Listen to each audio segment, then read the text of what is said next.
So I was vlogging and I didn't realize my heater was turned all the way up until I started to sweat. It got way too hot in here.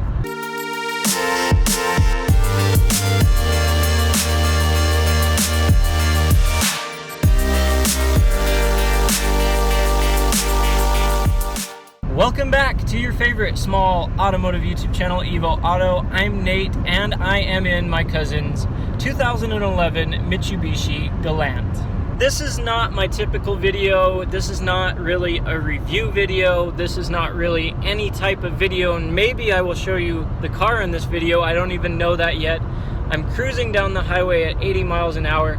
Apparently the alignment on this car is out because it is shaking a little bit, but I am in my cousin's 2011 Mitsubishi Galant, and I know nothing about it. The other night, Saturday night, today's Monday night, I was trying to do a repair on my wife's car in the 2007 Hyundai, and I had a really stuck bolt.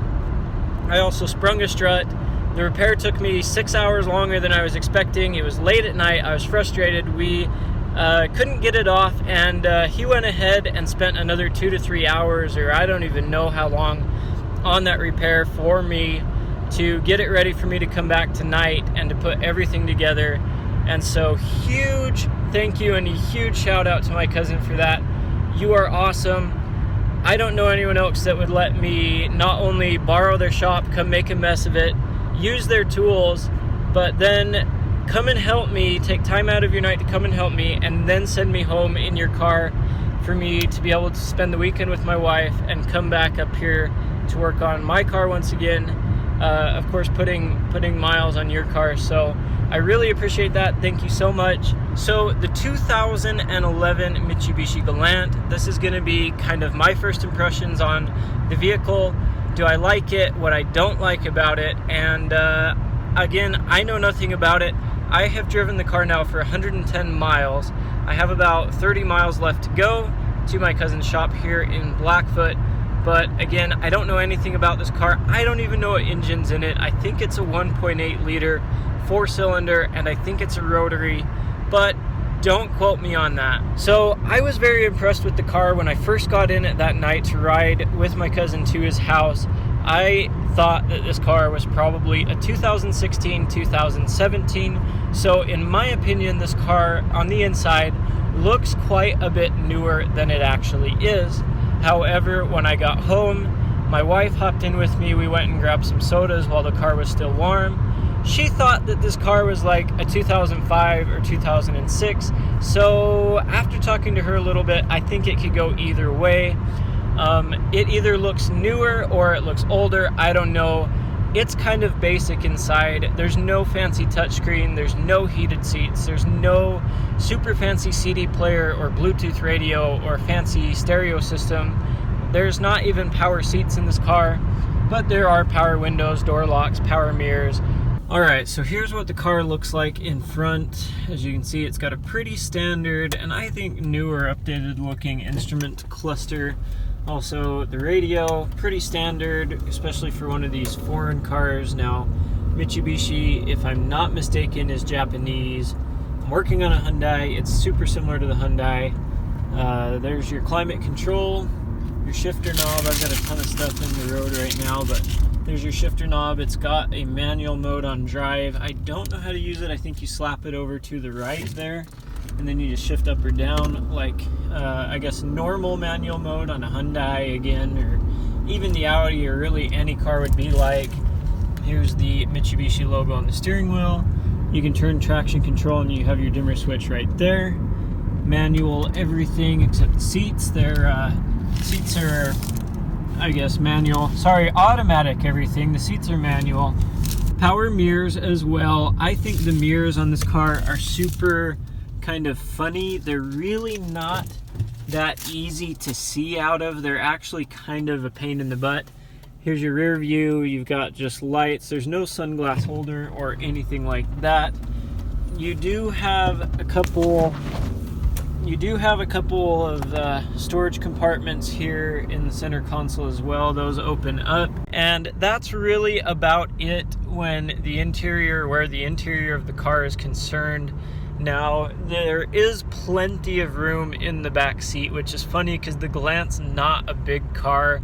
I also feel like, there's plenty of room to put everything up here.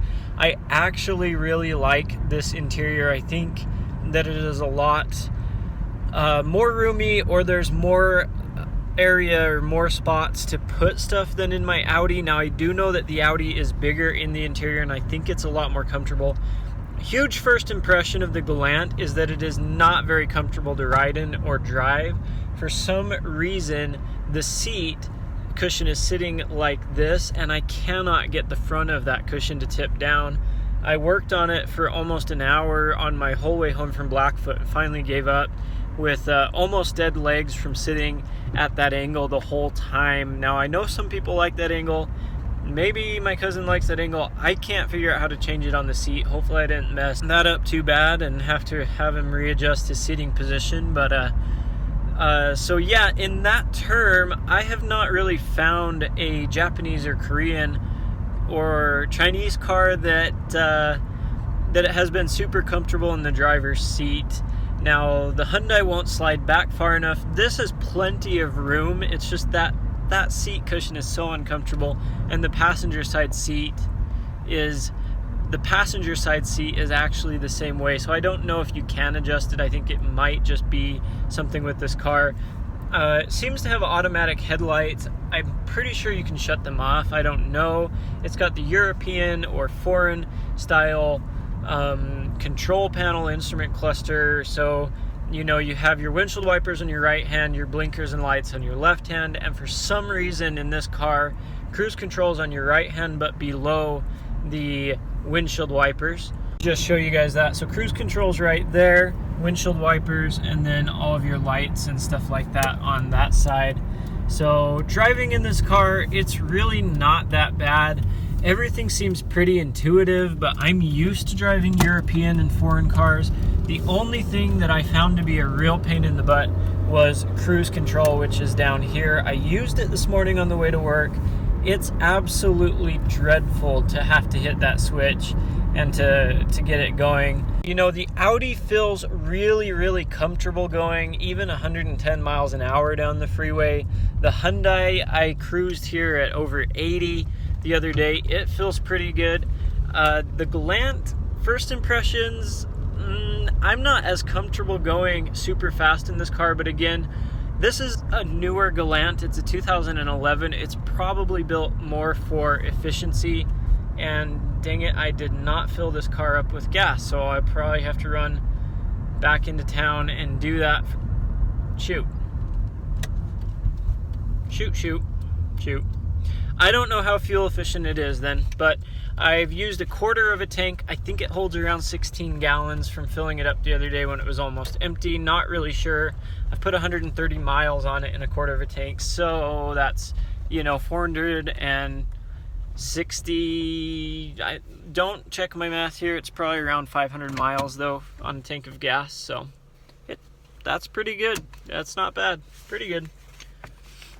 This is what the Galant looks like on the outside. Nothing real fancy, real special. Slopes down in the front. It's got that real sleek, cute European, Oriental look to it. Classic Mitsubishi. And you can hear it also has a very particular engine note. I actually asked my cousin yesterday if that was normal, and he said, yes, it's normal. And I said, all right, it must have a rotary engine. And he thought it did. And actually, I'm looking at it now for the first time. That's not a rotary engine. That's a 2.4 liter 4-cylinder 16 valve. So I don't know. It's got a particular engine note. It's kind of cool. Runs really well. Not a whole lot of power. I'm sure it gets pretty good gas mileage. For 2011, this engine makes the car look a little bit dated. But I do kind of like the older feel to things. It's a lot easier to work on. There's more space. It's powering you. And no hood struts in the Galant. I like cars with hood struts. That's the 2011 Galant that my cousin let me borrow. And those are my first impressions. I hope you guys enjoyed this video. If you did, go ahead and smash that like button. Leave a comment down below telling me what you guys would like to see in the future. Give me suggestions on the Audi, on the Hyundai, and follow me on Instagram at EYVO_auto. I hope you guys are doing great. Consider subscribing to the channel, and I will catch you in the next video.